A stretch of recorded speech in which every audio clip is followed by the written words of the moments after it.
What's up? This is Will from Sachi, and you're watching LVNCHBAR.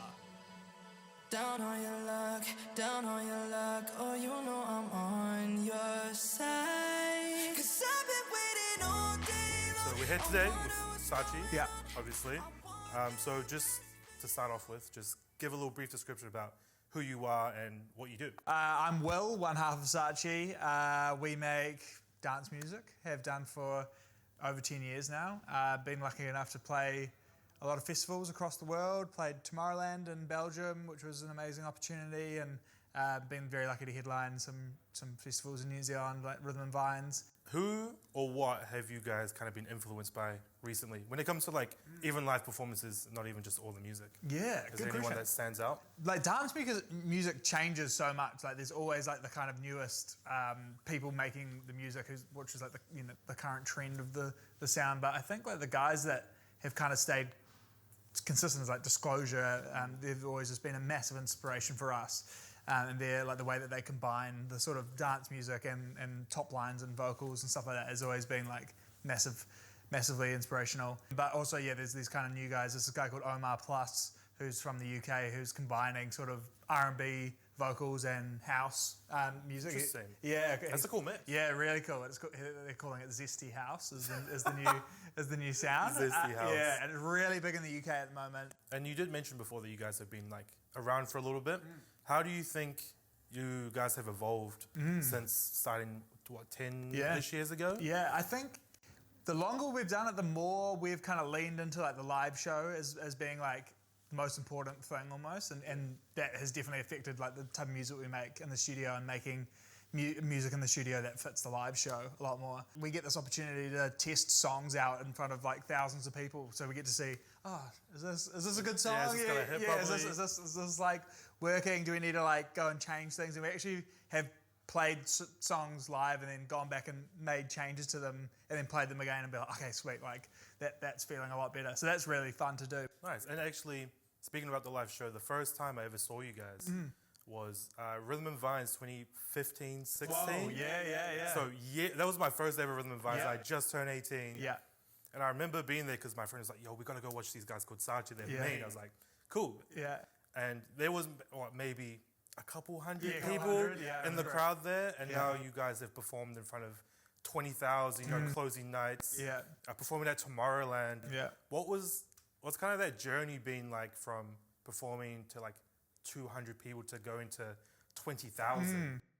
First of all, thanks for coming to the show, bro. I appreciate that. When you're playing those shows and you're playing the smaller shows, you're always envisioning, okay, what's the next step? Like, what does next year look like? What does it feel like to play in front of 1,000, 2,000, 5,000, 10,000, 20,000? But the journey's just been like so much compounding day-to-day hard work into like then that kind of just eventuates after time into things growing. It's like sometimes, you feel like you're slamming your head against the wall and nothing's working, and then you play something like that and you're like, whoa. Yeah, shit is actually working, and like people know the songs and we get these opportunities, and that's really cool. But it's honestly like the day-to-day slog of it is nowhere near as glamorous as like all that. You go through all the doubts, you go up and down, all the peaks, all the troughs. Everything, bro, yeah. Damn. Yeah. There's 20,000 who came here to see us. Yeah, it's like one of our mates said something, he was like, all those songs that you're playing were once just like thoughts in your head, and now they're like on the stage. In the real world. Wow, that is actually really weird to look at it like that. They were all just like ideas on my laptop, and then now they're blasted on this big system, and there's lighting, and there's people singing along.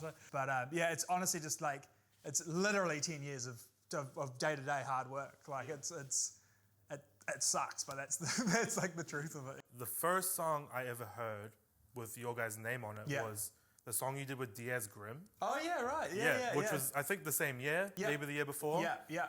What was it like working with him? Because I feel like was that like kind of the break you guys were looking for? Diaz was like, he was a friend, and he definitely gave us like an opportunity, because we would have been 17 at that time, and we worked with him at the Red Bull studio, which like, it's not around anymore, but we'd never been in a room like that before, like an actual like music studio. So he was like the first person that took us in and like put us in that room, and we were just like, whoa, what the hell is this? Because like we were literally making music in Nick's mum's basement, like on like the home like speaker system, like stole it off his dad, like Some set it up. shitty speakers. Yeah, exactly. Just, plug it into the laptop. Literally, like the most like ratchet setup, and like that's how we were making music at that time. And then to go into like a proper studio, and they were like recording live instruments and stuff. We were like, whoa, this is like, it was just mind blowing. So yeah, shout out to Diaz for putting us on and just like opening that realm. I feel that like realm Diaz up. is always super early to. Yeah, he is. Yeah, he's really tapped in. I saw a Reddit AMA.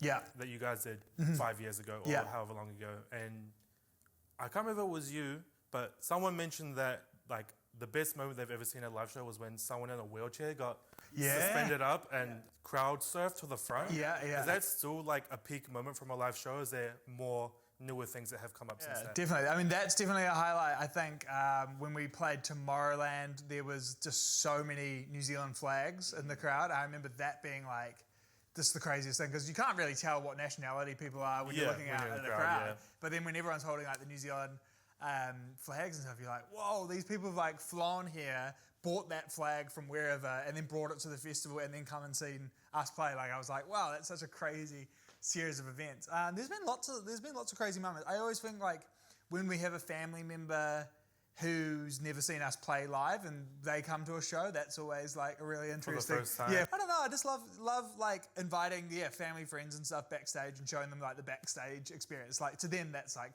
the most insane thing. Like, you mean, this fruit is here for you guys and it's free? And I'm like, yeah. It's really the riders that Yeah, get the it, man. riders, It's like, yeah. You get free water and fruit? Yeah, literally, yeah. Like, this is crazy. You've got some shows coming up this week off the back of some Club Sachi shows earlier this year. Is there anything in particular you guys are excited to perform or open up the stage to like a bigger audience? With these shows, like we've chosen like all local lineup. Like I kind of like we put out a thing on our Instagram being like, hey, like who wants to open for us? So we just basically selected like a bunch of upcoming Shout out young. Mikey. Yeah, shout out to Mikey. Do it, my boys. Yeah. So we've got a stack lineup in Auckland and Wellington of just like the next gen of people. So that's always exciting, I think, for us is being able to, because we were put on by the people in front of. Yeah, so paying it forward type you're of going to thing. pay it forward.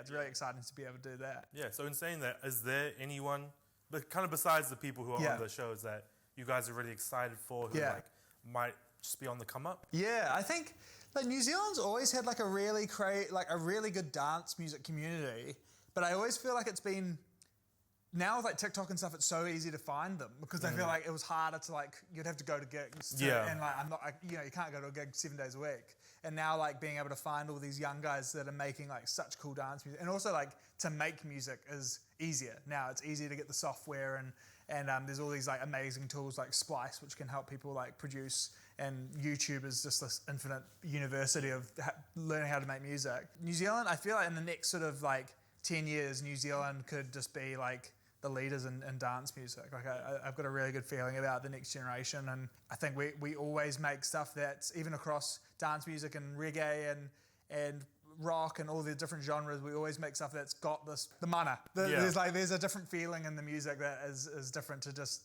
any other people's music. So I feel like we're actually really lucky to have that. And also, like, I want to say, like, shout out to the New Zealanders that support the New Zealand music industry, because like I feel like we're getting better at it, but we're not all the way there yet. Yeah. And like always support the locals before you. Always go to the dairy before you go to the supermarket. Yeah, is what exactly. I'm gonna say. See, well, we could talk about this for hours and hours and hours.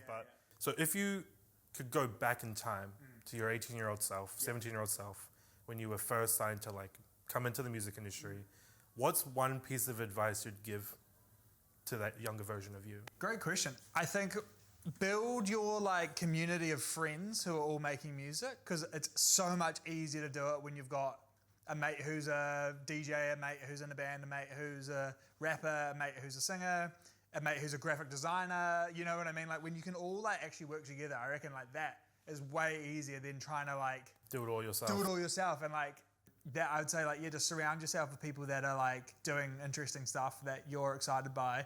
When we work together is when we do the best stuff, and I think like it's not a famine mentality. Like just because he eats doesn't mean I can't eat. But that's the advice that I got when I was young.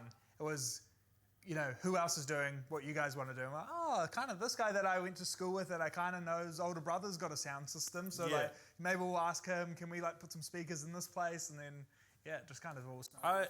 My thing I always tell to like, when I talk to emerging artists is like, what's the harm in asking? Yeah, totally. Yeah, Because the worst they can say is no. Yeah, And then you're like, okay, cool. Then I just move on to someone who might say yes. But Yeah. if you don't ask, then it's a definite no. Yeah, right? totally. Yeah. So both great advice from me. Yeah. We got Wisdom. lots of knowledge, massive brains. Old. Get off the day naps. Go outside. touch Yeah, grass. yeah. Straight up, go outside. Go outside just in general. Yeah, just go. Enjoy the sun. Go for Lay a on it walk. out, okay.